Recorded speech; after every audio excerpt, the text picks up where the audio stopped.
Selamat datang di Lensa Karya, program dari UKM Fotografi Universitas 11 April Sumedang. Di sini kita akan membuka cerita, membuka teknik, dan juga berbagi inspirasi di balik setiap karyanya.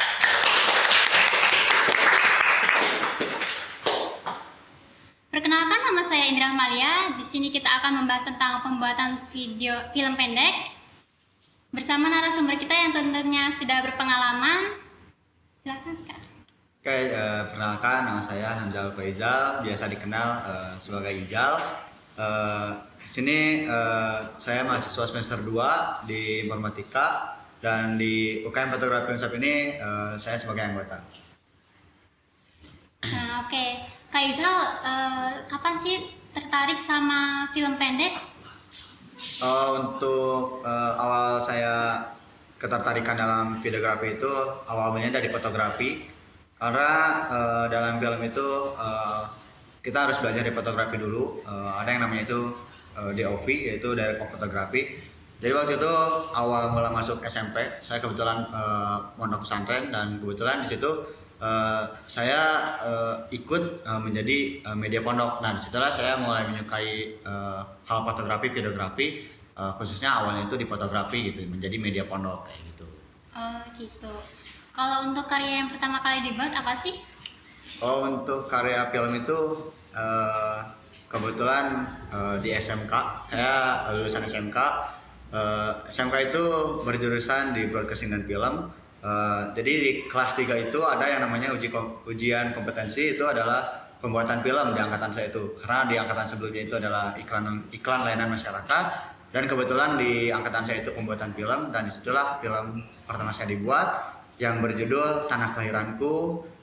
Di karya saya di situ.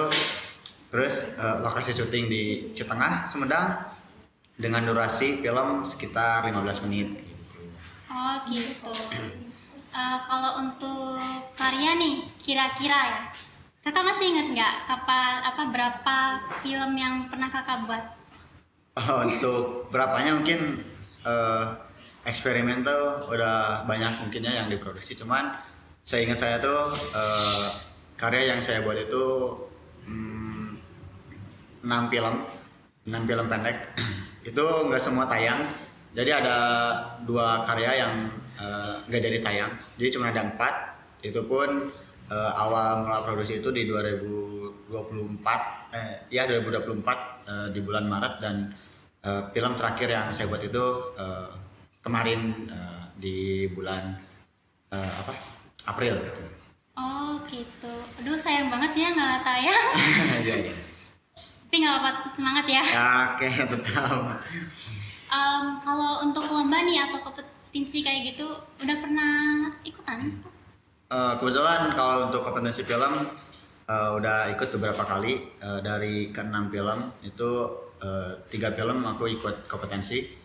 Mungkin yang pertama itu di tahun 2024 di sekitar bulan Novemberan. Bulan apa ya kalau hari anti korupsi itu. Nah, pertama itu di ranah lokal Sumedang, di Kabupaten Sumedang. Saya mengikuti lomba film pendek Hari Anti Korupsi Dunia, dan kebetulan alhamdulillah menjadi juara 1. Lalu kemarin banget bulan puasa mengikuti film pendek kompetensinya dari STEMBI atau Digitek Bandung, tapi sayangnya itu nggak masuk nominasi sama sekali.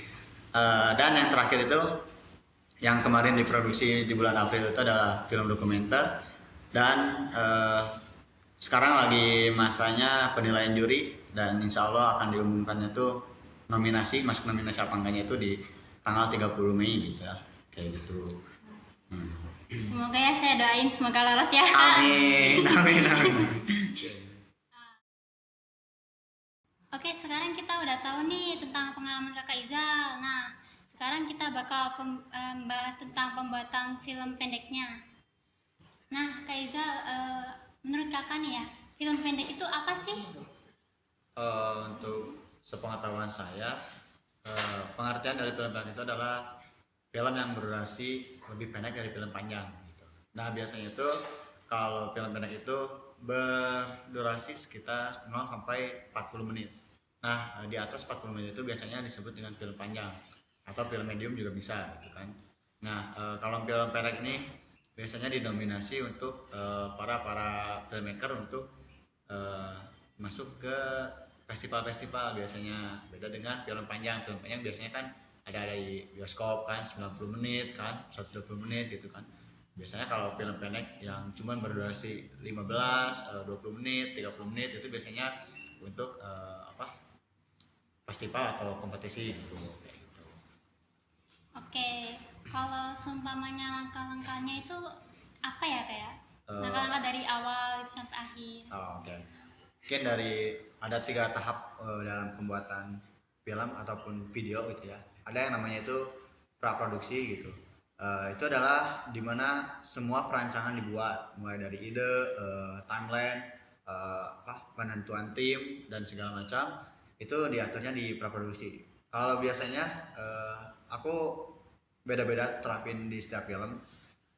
Cuman aku bakal bahas di film yang terakhir aku buat. Jadi karena ini film dokumenter, di praproduksi itu adalah eh, tahapan dimana aku riset tentang ubi cilembu karena memang bahasnya ubi cilembu gitu kan. Itu semuanya riset dalam 1 bulan tuh riset tentang ubi cilembu, terus pencarian narasumber, lalu pencarian tim, lalu juga penentuan gear atau alat yang bakal digunain begitu nanti syuting gitu. Nah setelah semuanya udah siap di praproduksi, narasumbernya udah ada, pertanyaan udah ada, timelinenya udah ada, masuklah kita ke tahap produksi. Produksi itu adalah syuting, dan syuting itu beda-beda ya. Misalkan ada yang bisa cuman cukup 1 atau 2 hari doang, ada yang bisanya sampai seminggu, sebulan, sampai bertahun-tahun kan kayak gitu pembuatan film itu. Cuman biasanya kalau film pendek itu yang durasinya itu sekitar maksimal di 15 menit, mungkin itu bisa syuting di waktu 3 sampai 7 hari gitu di 1 minggu gitu. Lalu untuk tahap akhir adalah post pro atau pra production, setelah produksi itu di pelengkapnya dari tahapan-tahapan sebelumnya, dari mulai editing, terus distribusi. Misalkan di awal tuh produser tuh mau ngarahin film ini kemana, nah itu tuh ada di tahap post pro itu setelah syuting. Nah, terus setelah itu deadline-nya tuh kapan ditentuin di post pro. Lalu juga ya tadi kata produser misalkan mau diikutin ke festival, nah adalah di post pro itu pengiriman karya kayak gitu. Oh, ternyata dalam pembuatan film pendek itu ternyata ada istilah-istilah yang baru ya kak ya. Saya baru dengar post pro. Nah ya, Oke, kalau genre yang kakak minati apa? kalau genre yang sedang diminati sekarang itu ada 2. Yang pertama itu dokumenter, karena kemarin baru film pertama dokumenter saya mungkin. Saya tertarik banget di dokumenter tuh kayak ya karena punya apa ya sejarah yang mungkin kita cuman bisa ya kupas balik kayak gitu doang. Sama yang satu lagi itu mungkin di trailer gitu. Karena itu apa ya, aku suka film trailer itu karena sound design-nya itu kayaknya rumit deh, itu yang editnya gitu kan, sound design kayak orang berantem atau kayak kayak gimana, itu kayaknya rumit banget editingnya, makanya aku suka banget deh ke trailer kayak gitu. Oh, kayak gitu. Kalau menurut kakak nih, genre yang sekarang tuh populer tuh apa ya kira-kira? Untuk genre yang sangat populer tuh ada kalau nggak salah ada 3. Yang pertama itu film animasi. Itu semenjak munculnya film Jumbo, film animasi itu sangat melonjak tinggi banget. Terus yang kedua itu ada film horor. Karena yang aku tahu pada eh, dalam awal tahun sampai bulan-bulan sekarang itu bioskop itu didominasi oleh film-film horor. Itu yang membuat film horor tetap bertahan di angka pertama film genre yang paling diminati banyak orang. Sama film trailer tadi itu juga banyak diminati sama orang-orang kayak gitu. Oh gitu. Kirain yang pertama itu film romantis ya. Oh, enggak sih, kalau romantis tuh jarang orang suka karena mungkin terlalu apa ya, terlalu overhead banget, kayak actingnya yang dilebay-lebayin kayak gitu sih. Cuman emang horor yang paling dari tahun kemarin juga emang horor yang ada di puncak nomor 1 gitu. Iya. Oke, kalau menurut kakak film pendek yang cocok buat tugas kuliah kira-kira itu apa gitu? Kalau untuk tugas maupun sekolah ataupun kuliah biasanya itu didominasi dengan kalau nggak dokumenter biasanya di drama ataupun digabung yaitu dokudrama gitu. Jadi kalau dokumenter tuh benar-benar isu yang nyata. Kalau drama itu ya dibuat-buat seperti fiksi lagi. Tapi kalau dokudrama itu eh, yang harusnya si dokumenter itu adalah isu yang nyata yang ada, tapi bisa kita didramakan atau kita tambah-tambahin lagi ceritanya kayak gitu. Itu yang aku rasa dari sekolah film SMK sampai sekarang masih bikin film, kayaknya untuk tugas itu lebih cocok di dokumenter kalau enggak di drama ataupun di dokudrama kayak gitu. Oke, lalu kalau kakak punya nggak nih pengalaman unik yang bisa dijadiin pembelajaran? Kalau pengalaman unik tuh kebanyakannya tuh apa ya, bukan hal unik, cuman ada aku punya satu hal unik di pembuatan film kemarin pas puasa, pas bulan Maret itu yang filmnya dikirimkan buat kompetisi Digitek.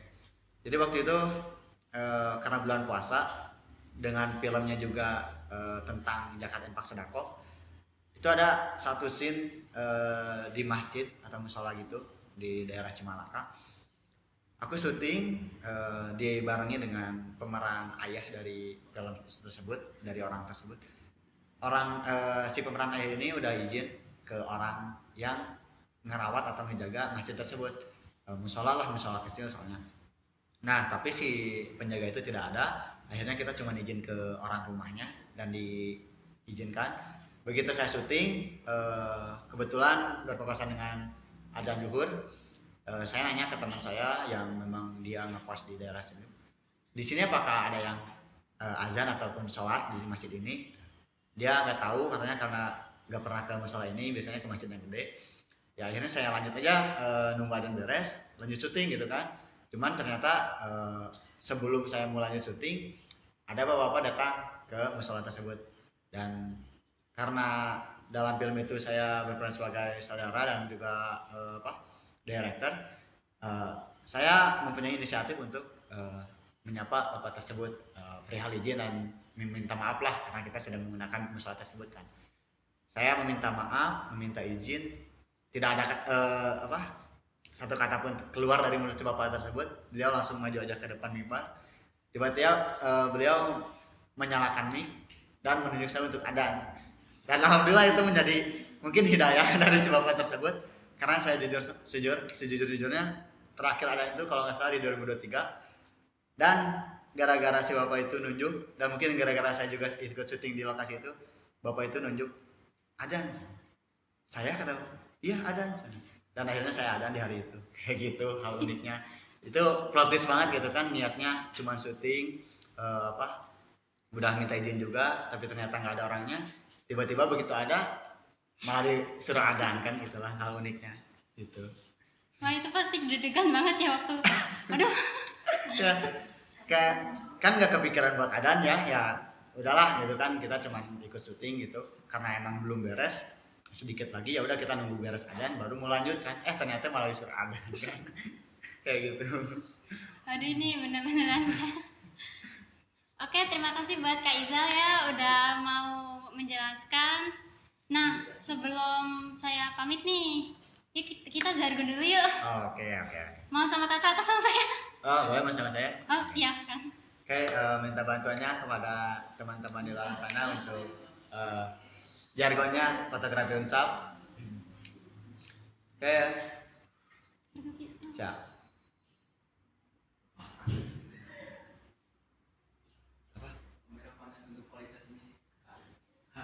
Oke, buat teman-teman di luar sana minta ikutin ya untuk jargonnya fotografi unsap yang akan saya pimpin. Fotografi Unsa, Buka Desa, buka dunia.